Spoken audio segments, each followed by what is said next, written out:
Hello, good afternoon, everybody. Welcome. I am Jill Troderman, your host of Feeding the Family. Well, I'd like to say, first of all, happy Thanksgiving to everybody out there. Today is the day before Thanksgiving, so we're going to run a different type of show today. It's a little experimental, and I'm flying solo.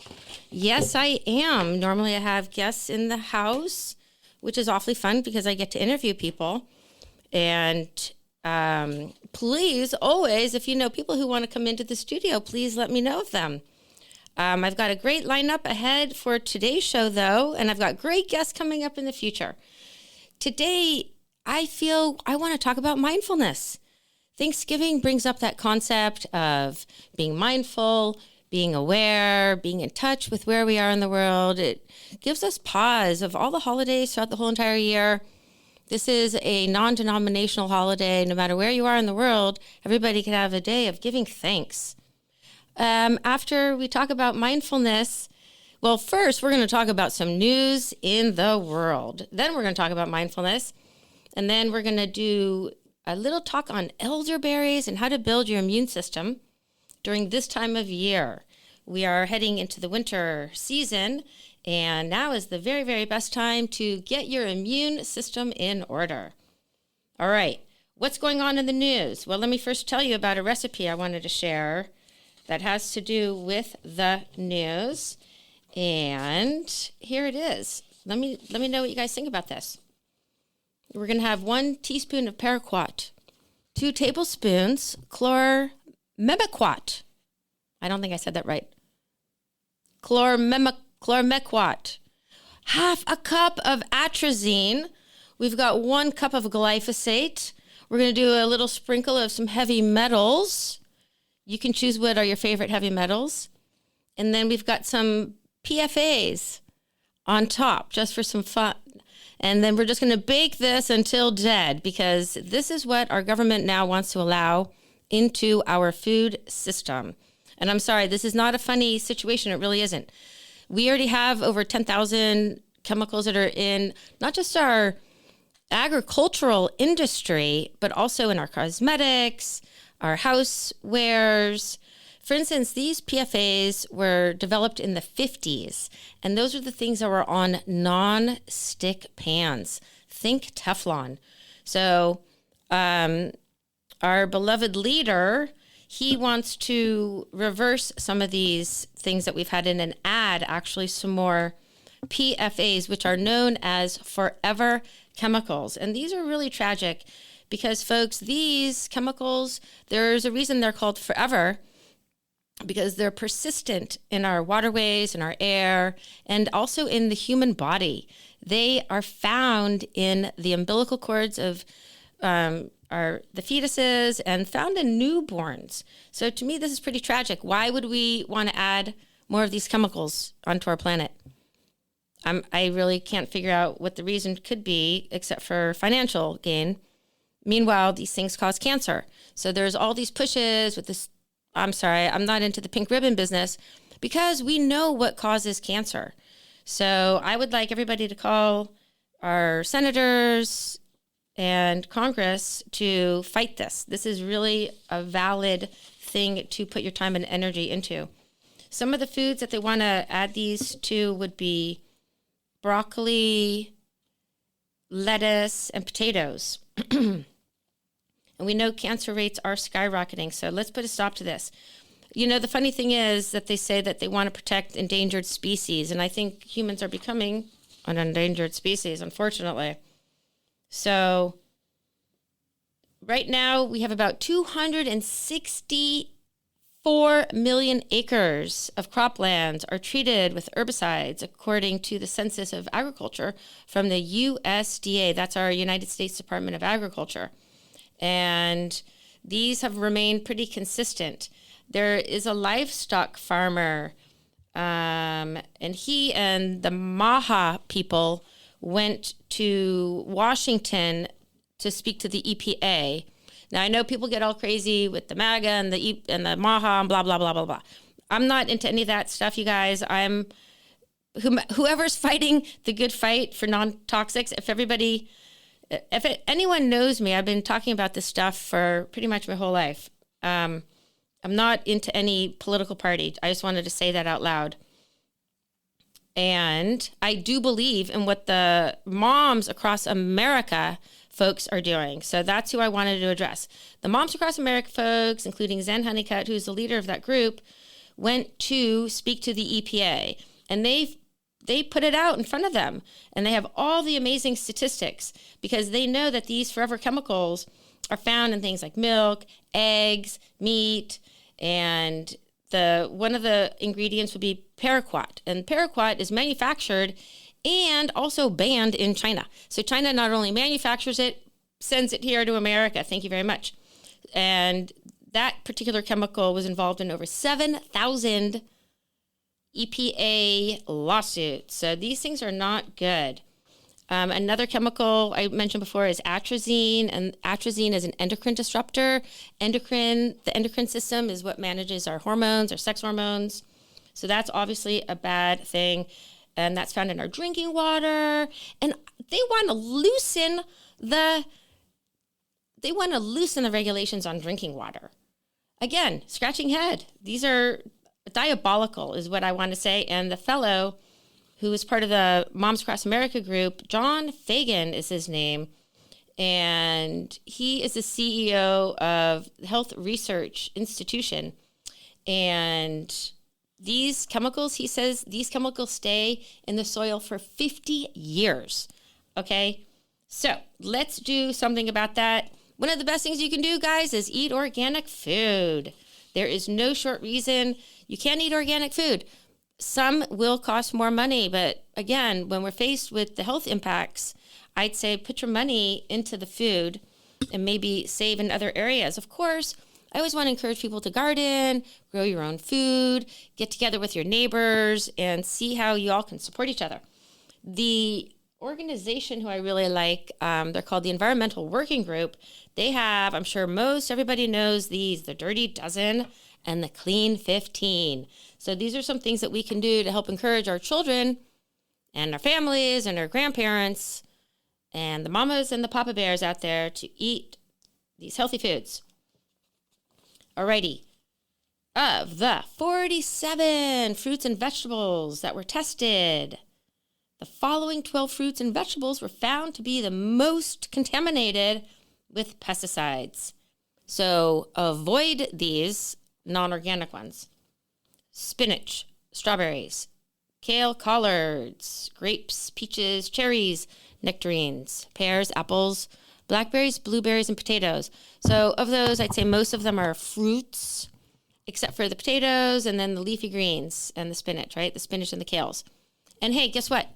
That's kind of a good thing in a bad kind of way because spinach, kale, collards, those couldn't be easier to grow. In fact, I was packing up my car to come here today, and in my driveway, I've got bricks. I've got kale coming up through my bricks. My kale is my biggest weed problem right now. And soon I will be having some different leafy greens also coming up, which is kind of funny. All right, so let's talk about the 15 clean ones. So you guys, if these are not organic, these are the ones that have the least amount of pesticides. And that would be pineapple, sweet corn, that's fresh or frozen, avocados, papaya. But papaya can also be GMO, so heads up on that. Onions, sweet peas, asparagus, cabbage, watermelon, cauliflower, bananas, mangoes, carrots, mushrooms, and kiwi. You'll probably have to make a list because who's going to remember that? But again, the bottom line is try to do your organics as best you can. But we've got the Environmental Working Group who is looking out for us. So more fun news in the world. I thought I'd do a little news segment before we get to that mindfulness. So I'm just going to spend a few more minutes, you guys, because these are important things that are happening. Now, being a foodie person, it's great if you want to eat what they say clean. I'm not even a fan of that word, honestly. But we have to be activists because for obvious reasons. I don't need to explain that. We all need to be active and become educated in that world. Okay, another thing that's happening is large corporations and meat packers are working to dismantle California's Proposition 12 laws, and like that across the country. And these laws are protecting independent farmers, including poultry, pig, and cattle farmers, cattle ranchers. And what's happening right now, there's a proposition, an act. It's called the EATS Act, and they want to repeal this. So basically, Prop 12 and more than a dozen other similar state laws are set. These are common sense animal welfare standards that ensure farmers meet these standards to, have good animal husbandry. And when all the farmers adhere to these standards, it's even across the board. But big corporations want to come in, like they always do, boo-hoo on them, and they want to ruin it for the little guy. And guess what? In this, we all end up as the little guy, right? Because who's eating these foods? The little guys. So from Politico, the Defeats Eat Coalition, I would look them up. These are the people who are trying to defend this Prop 12. So the Defeats Eats Coalition are supporting independent family farmers who are raising crate-free pork. And there is actually a growing demand for these kind of products. So the consumers are pushing out what they want, and then the bad guys are coming in and they're just ruining it for the rest of us. So what you can do is you can go to the Defeats Eats Coalition website. And I did that yesterday, and I signed a petition to my Congress to say that I am supporting these ranchers and farmers. And it doesn't matter if you are a vegan, a vegetarian. We want our animals to be raised healthy for our people who do want to enjoy eating them. And we also want to make it fair so these small farms can continue to exist, because I don't have the statistics in front of me right now, but family farms are on the significant decline. I have statistics. I should have brought that.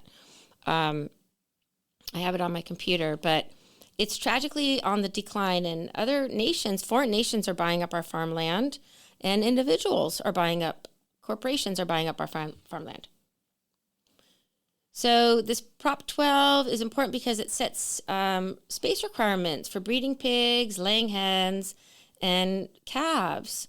And it prohibits the sale of pork, eggs, and veal when those states don't meet those standards. So again, we're trying to evolve as humans to try to do better.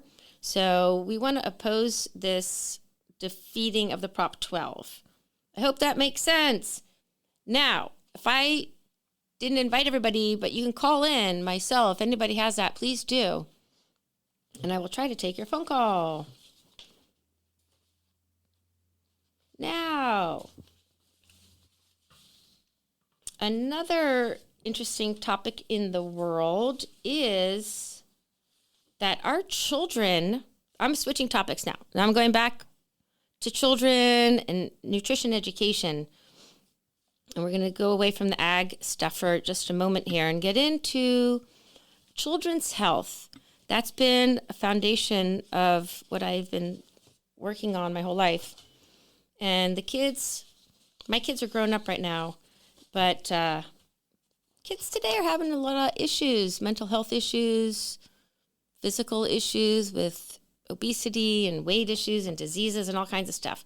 One of the biggest issues I see in kids right now is their addiction to screens, whether it's a tablet, iPhones, iPads, gaming. It's taking over our kids' lives, and there's a big movement right now for people to go back to landlines.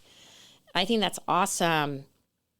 It's not just about convenience anymore. People can't focus. They are losing language skills. So let me read a little bit what's going on here in the news. We've got about 68% of children under 2 and 59% under 3 are using screens. Oh my gosh. I shouldn't read the news because I'm just shocked by all these stories. I mean, I do, of course, pay attention, but I'm so happy I'm not a parent of a young child right now. I hope to be a grandparent one day. So, screen time statistics reveal how parents use screens as babysitters, educators, and entertainment tools. Of course, we had TV back in the day, and way, way, way back, I guess they had radio.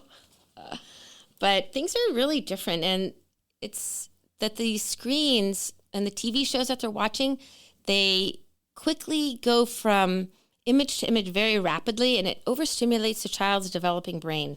The kids are still developing, not just till they're 23, but the first 5 years of a child's life is so important for language development, fine motor skills, gross motor skills, socialization, interactions with humans, connecting to the outer environment, climbing in their world, and their kids are just plain old not doing that. They have nature deficit disorder.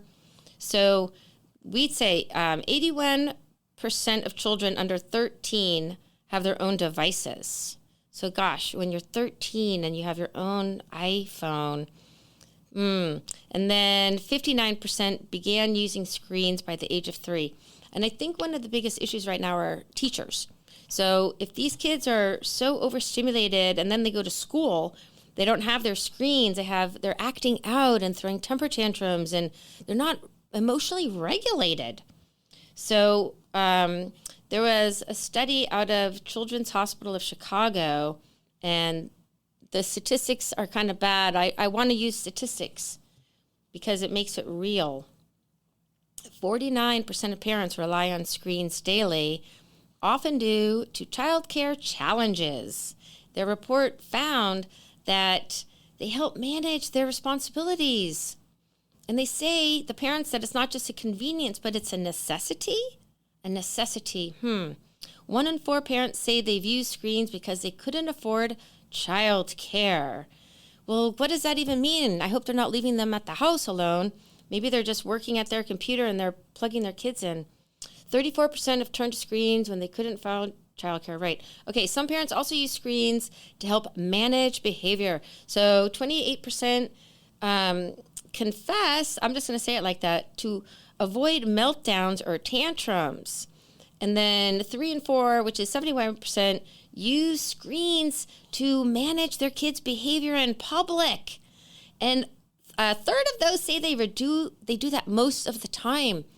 So let's say you're in the grocery store and your kid wants something, and then boom, you just give them a cell phone to placate them. But that's not going to really work long term. We need to educate our kids in how to self-soothe, how to say no to your child, how to have your child accept a no, and to set boundaries and standards, and to even let the kids know before you go into the store, and to share with your kids what expectations you have of them.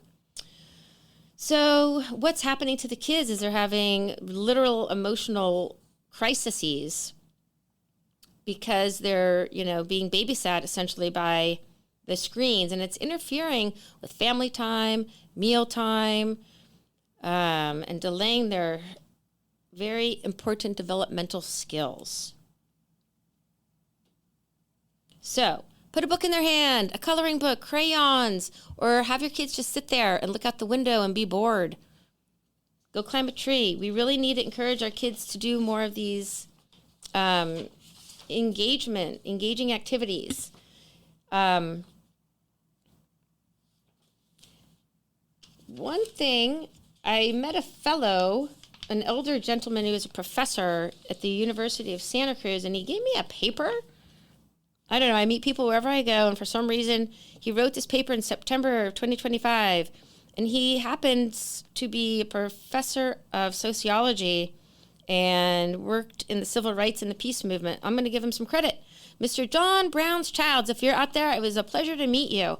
And I actually read his paper he gave me, and one of the things that he said is it's really important nowadays, that we have what he calls elements of trans-communal protocols. And I guess I'm bringing this up right now is because we want to teach our kids how to communicate, and also as adults we need to learn how to communicate as well, because it's kind of dodgy out there and there's so much strife against each other.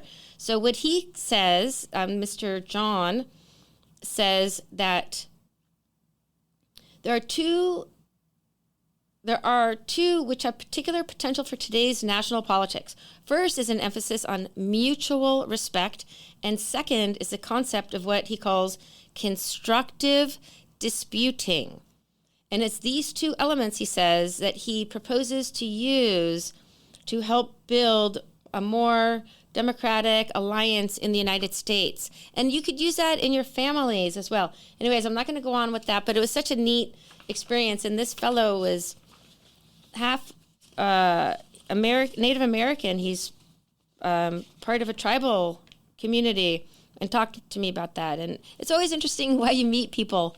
You never know. That's another great reason I didn't have my cell phone when I was at the cafe. I had my bagel, sat down, and I just sat there and I looked around, and he was sitting there and he had an actual newspaper, and I brought that up to him, and so we started to chat. So I'm going to challenge everybody out there. The next time you go out to dinner or restaurant, a cafe, you're sitting in a movie theater, whatever you're doing, and you are by yourself. Maybe you're at a court appointment. Maybe you have jury duty. Sit there. Bring a book. Look around. Talk to the person next to you. Have a challenge of not bringing out your phone out of your purse in that discomfort, so we can teach our kids how to have better self-regulation, better mental health. I was cleaning out some files because it just seemed like the thing to do at this time of year. It was a rainy day, and I came across this really neat little, it's not necessarily an article, it's just a little snippet out of a magazine, and it says, "Is there enough positivity in your life?" Now, this time of year can get people down. There's so much pressure to go be with your family, your friends, and all the parties, and this and that. And some people don't have family around. Hopefully people have friends. That's a definite important thing, especially for dudes, especially older dudes. Need to work on friendships and stuff like that. However, kids. So I'm going to read to you guys two different, I'm kind of recording this too, so I'm going to put this up on my screen. So there's two different sections. One are positive emotions and one are negative. I'm going to read the negative ones first. So, and you see if you have these and how you can translate them to positive ones. And if you have kids, write the negative emotions down, write the positive ones down so you can have it on your refrigerator and you can be reminded of these. Okay, so we've got angry, bored, sad, frustrated, afraid, dissatisfied, ashamed, anxious, disgusted, embarrassed, self-hating, lonely, depressed, guilty, hopeless. I'm sure there's 100 more. One thing was interesting. Many years ago, I went to a therapist, and she had all these emotions written down, and some people don't know how broad our emotional landscape is. Some people have a wide palette of emotional expression. I might be put into that category. Some people are like happy, sad, and they operate in two modes. But it's really important that we give our kids names and language to their emotions when they're really little, so you can help them identify what they're feeling. So for instance, if they're in the grocery store and you want to hand them a cell phone, you could say, "Hey, are you feeling anxious because you want to get outside and you want to go to your soccer game? Or are you feeling embarrassed because you just tripped over that stone? Or are you feeling frustrated because whatever the situation is?" And help give them language and tools so they can self-regulate their emotions. Now let's get to the positive ones. And I'm not saying we have to be happy-go-lucky all the time and skip around with our jolly, good-natured self, but the world is a better place when we can at least try to bring our energy up and bring our cosmic vibe up. So some positive emotions would be amused, peaceful, looking forward to something, inspired, joyful, proud, awed, curious, content, grateful, connected, loving towards someone else. I'm going to throw in loving towards yourself, hopeful, energized. Oh, there it is. Kind towards myself. That's probably a really big one for teenagers. that they have self-care for themselves. That's not a selfish thing. That's really important. So anyways, those are the two squares of emotion. So we've got the negatives and the positives. So as adults, find yourself on your way to work. Are you frustrated? You want to pull out your cell phone? Maybe instead smile. Smile at the person out the car window. Wave and see what happens. Maybe you'll meet a fella like John Brown's child, like I did, who had some super cool positive things to share with me about the world and how to navigate. All right. One more thing I wanted to share on the mindfulness positivity is a study, another study. Do you guys want to hear more studies? I don't know if you do, but I'm going to share one. And it talked about mindfulness at the dinner table and how important it is, again, like that language, that we encourage kids to use language so they can do better in life. So there was a study called Do Mindful Eating Intervention Programs Improve Mindful Eating and Nutritional Status in Children? Well, I'm just going to skip to it. Yes. Yes is the answer. So you don't have to read the whole article or the whole study like I did, but this was put out in the Italian Journal of Pediatrics this year in September 2025. And they do say that the WHO has reported that over 390 million children and adolescents and 5 to 19-year-olds, in 2022, were living with obesity. You guys, that's super intense. And they found that when you involve your children in behavior change programs for obesity and just eating healthy in general, really changes the kid. Now, this is not about shaming or guilt or teasing or anything like that. It's really about being mindful and talking to your kids about the ingredients in foods and what foods do for them. Food, we don't want to ever have kids eat food for entertainment purposes. For instance, eat this green food because it's colorful green, like an artificial color, for instance. They put that on packages. New, fun color. Like, who's eating food for a fun color? What's that about? So we want to actually be very frank with our kids. And food is for nourishment and to grow our bodies and for muscle growth. And that's what you want to talk to your kids about, like straight up. You want to have actual language that comes out of your mouth to help your children have these strategies to increase mindful eating, right? And trust me, this is going to be so beneficial for them because kids think there's like 80% of all girls have tried a diet by the time they're 12.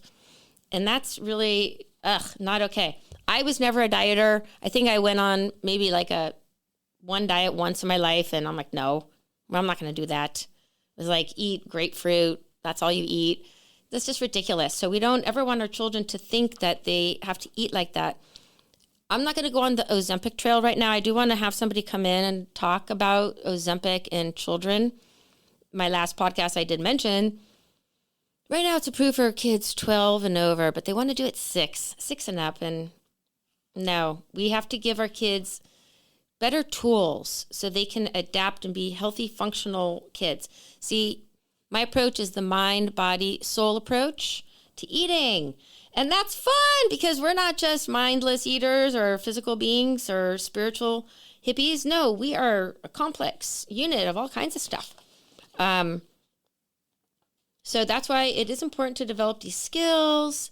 And let's see what the final thing is, that they did have a subscale called mindless eating and awareness. So I guess parents out there, how often are we mindlessly eating versus mindful eating, right?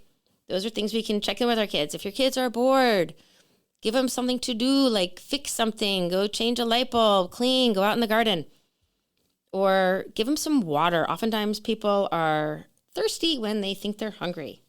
All right, you guys, we are going to take a short break because I'm just rambling on here. Solo Jill fly in on feeding the family. And we are streaming live from Santa Cruz Voice, santacruzvoice.com, and I will be right back in a couple of minutes. Hello, everybody. Jill Troderman here with Feeding the Family. I'm rolling solo today, so thanks for joining me. I appreciate your attention, and I'm always open to hear what you want to learn about and what kind of guests you want me to have on the show. We're streaming live from Santa Cruz, California.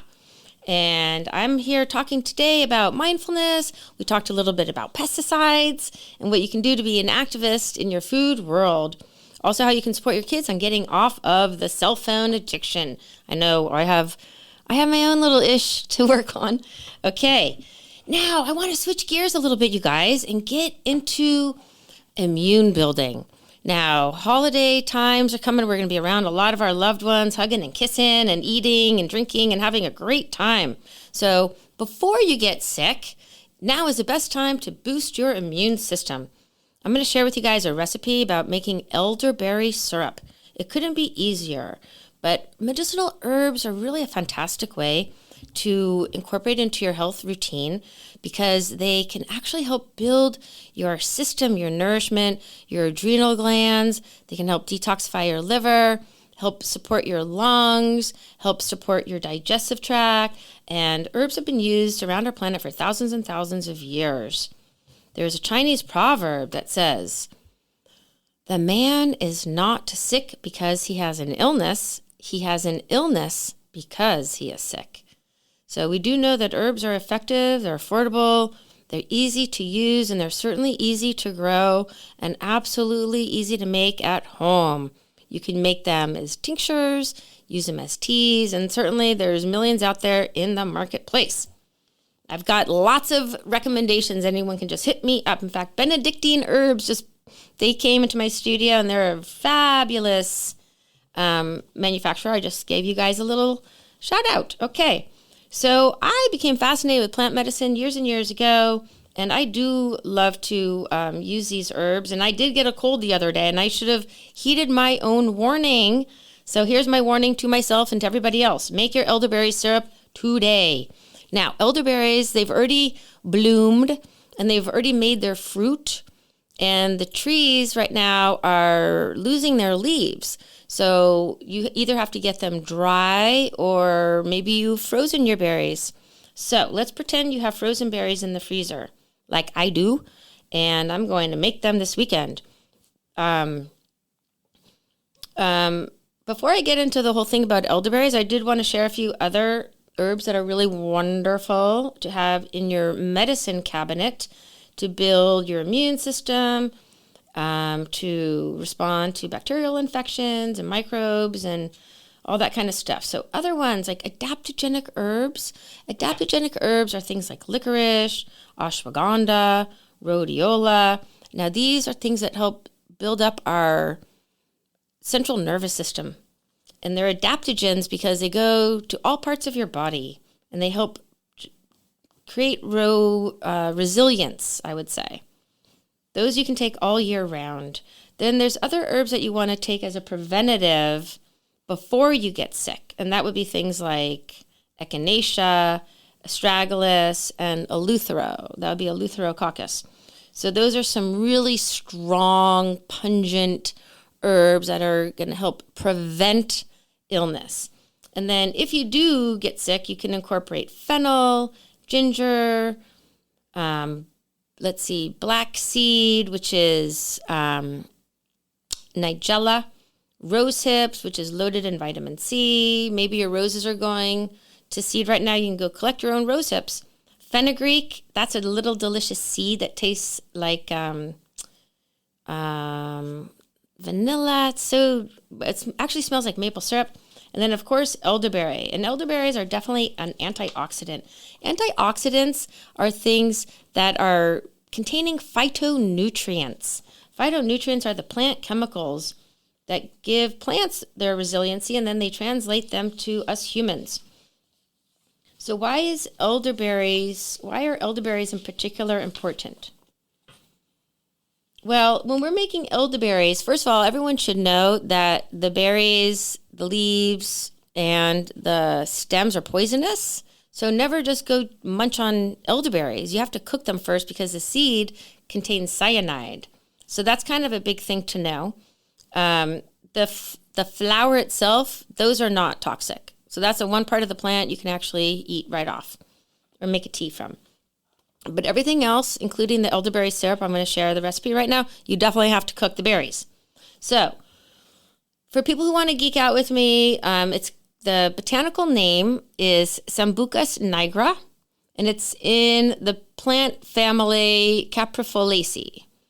And it's a carminative and a bitter and hepatic, so that's good for the liver.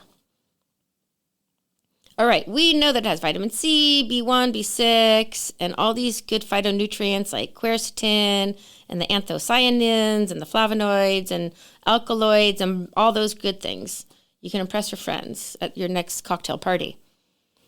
Now, like I mentioned, it does have the cyanins, so you have to cook them.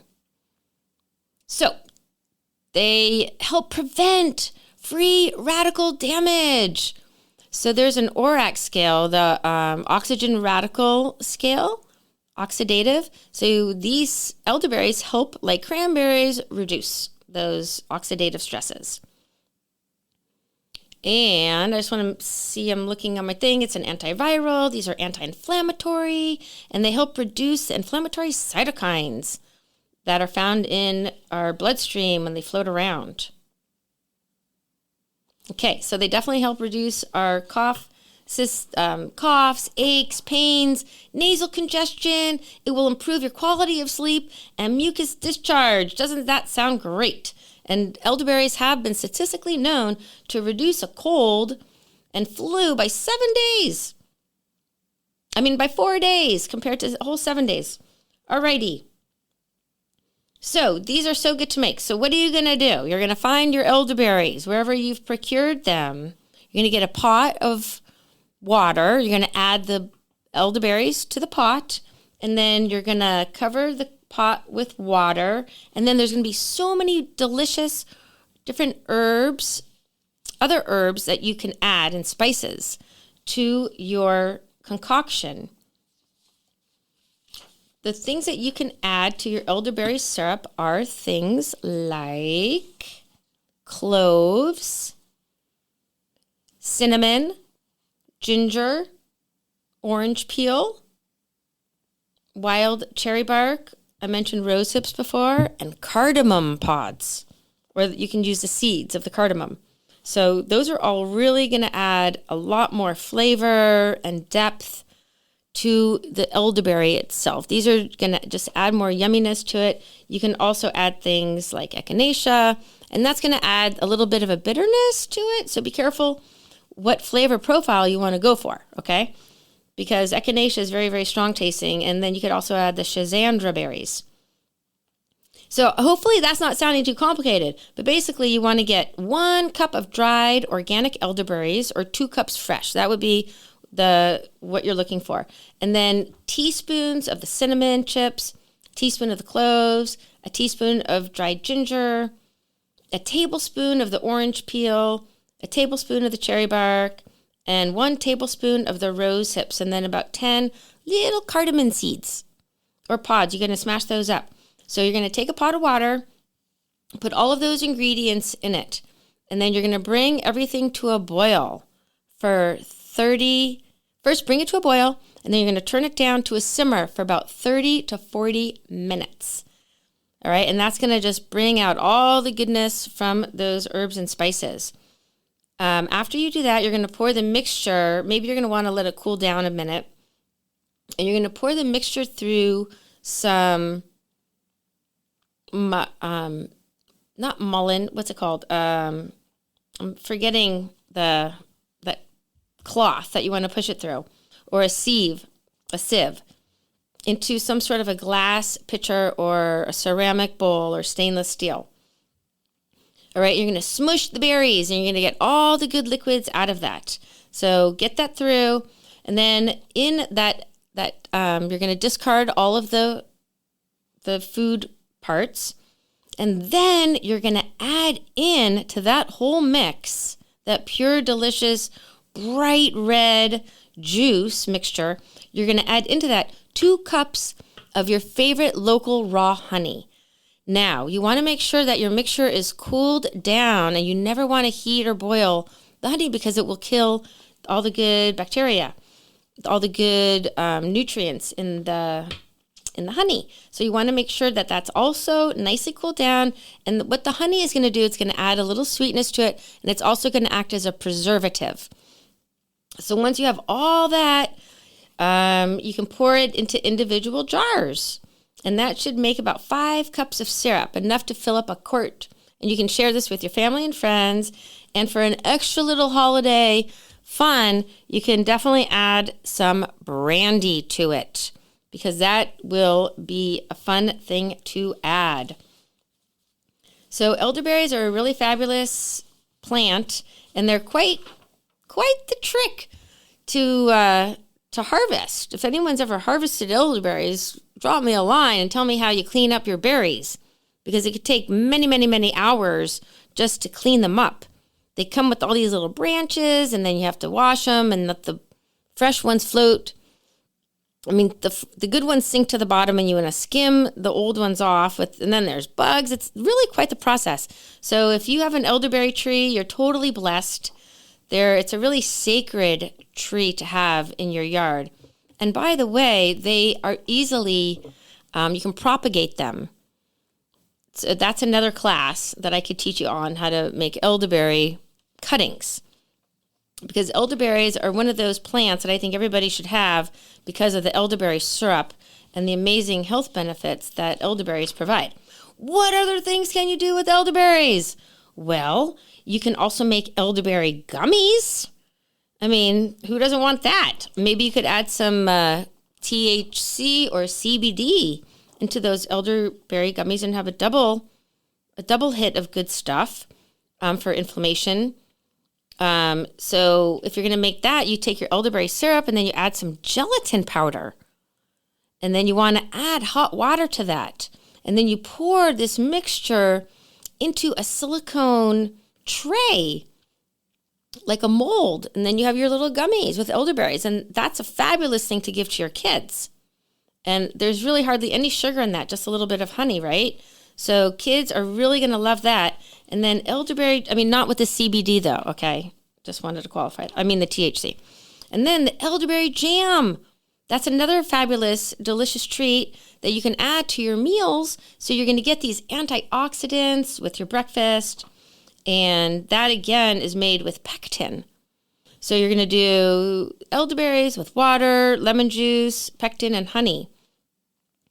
And that's a really fabulous thing also. So you can get all your great antioxidants and your wonderful treats. So those are some of the things I wanted to share with you guys today. If anybody wants to call me on my cell phone, if they want to share anything else, I'm happy to hear. There is a proper line at some point. I will figure out how to do that through the computer, and I could take real calls because not everybody in the world has my cell phone, thank God. But it would be fun to get callers so I can see what you guys are thinking about and what you want to hear about. You can, of course, what I want people to do is like, subscribe, and sign up for my podcasts. Now, I'm streaming from santacruzvoice.com. We don't have right now an email list, but I want to get that going so we can gather everybody's emails. In the meantime, you can go to my website, which is jilltroderman.com, or you can find me at santacruzholisticnutrition.com. And that is where you will find my blogs. I have upcoming classes and all kinds of stuff. But I will be back in 2 seconds. We have one little message to play. Hey, Mr. Turkey, your working days are done.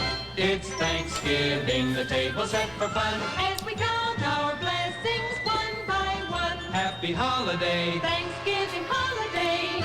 from all of us to you. Happy Thanksgiving from Santa Cruz Voice. Okay, wasn't that fun? So we have a fun crew here at Santa Cruz Voice. We've got about 40 different podcasters, and I am blessed one of them. It's really a fun gig that I have and I get to do. Okay, before we end our show today, I wish everybody a happy, healthy, vibrant Thanksgiving. And next year is upon us before we know it.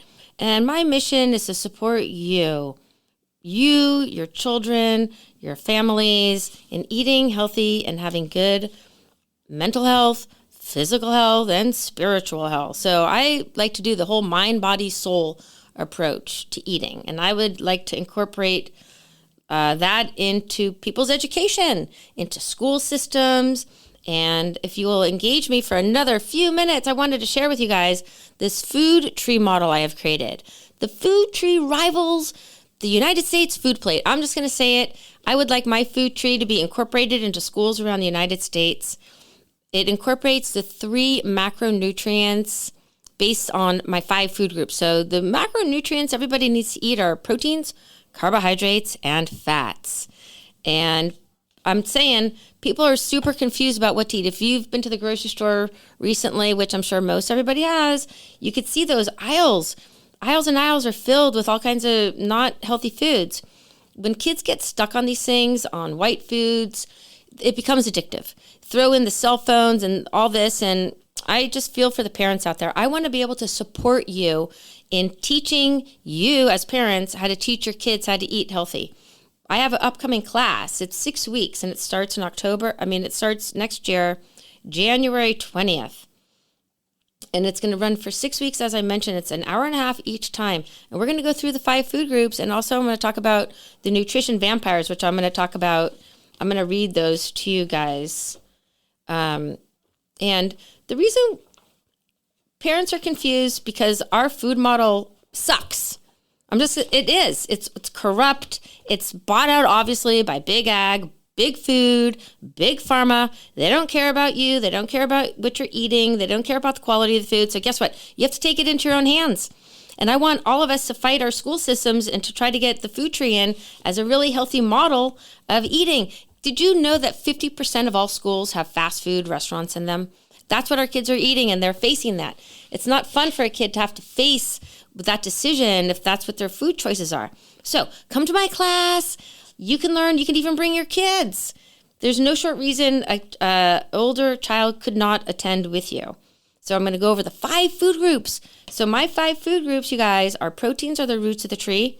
The trunk represents whole grains. So I like to teach the kids that their trunk of their body is like a tree. You want it to be strong yet flexible.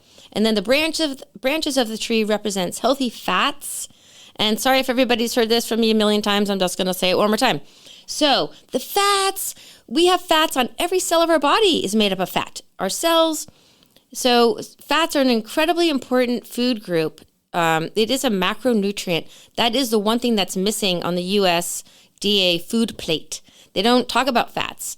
They villainize it, and that's what messes people up because people are confused on what to eat. Healthy fats are a vital, important part of everybody's diet, including saturated fats. And also on my food tree, the canopy of the tree are the fruits and the vegetables. So the vegetables represent the leaves, and then the fruits are the fruits. So I teach kids, when your kids eat all of their foods, they are vibrant enough to make fruit. It's a metaphor, right? So it is a gift that you can give not only to yourself, your family, and you give it to our community. It's up to each one of us to do our best to make this world a better place. So please join me and make that effort happen. January 20th through February 24th, the classes are on Zoom and they start at 10 a.m. and they run to 11:30 a.m. So it's just an hour and a half, 6 weeks. You're going to pretty much learn everything you need to know. Honestly, foundations of nutrition, basics, and it's going to set you up for a lifetime of success. So no more picky eating, no more freaking out at the dinner table, no more short order cook, no more microwave quick meals, no more door dashing.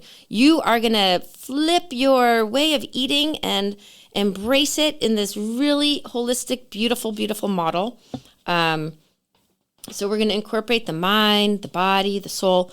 I'm not going to talk about the vampires right now because that's going to be kind of sad. And we're ending on a happy, fun note where we're celebrating all of the good foods out there. And there's so many beautiful foods. Go to your farmer's market. There's food banks also. If people need extra help and support out there, there's plenty of food in the world. Do you know how many seeds a carrot makes? Thousands. How many seeds a pea plant makes? Hundreds.